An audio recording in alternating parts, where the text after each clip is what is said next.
ગીર સોમનાથ જિલ્લામાં પણ આજે બાર કાઉન્સિલ ઓફ ગુજરાતની ચૂંટણીને લઈને વકીલોમાં ભારે ઉત્સાહ જોવા મળી રહ્યો છે। ગીર સોમનાથ જિલ્લાના મુખ્ય મથક વેરાવળ ખાતે આજે અંદાજે 750 જેટલા એડવોકેટ્સ પોતાના મતાધિકારનો ઉપયોગ કરી રહ્યા છે। ગુજરાતભરના એડવોકેટ્સ આજે 23 કારોબારી સભ્યોની પસંદગી માટે મતદાન કરી રહ્યા છે।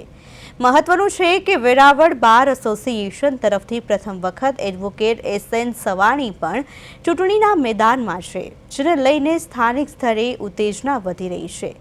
સમગ્ર ચૂંટણી પ્રક્રિયા દરમિયાન વકીલોમાં અનેરો ઉત્સાહ અને ભાઈચારો જોવા મળી રહ્યો છે। ત્યારે હવે જોવાનું એ રહેશે કે કારોબારીમાં કોને સ્થાન મળે છે।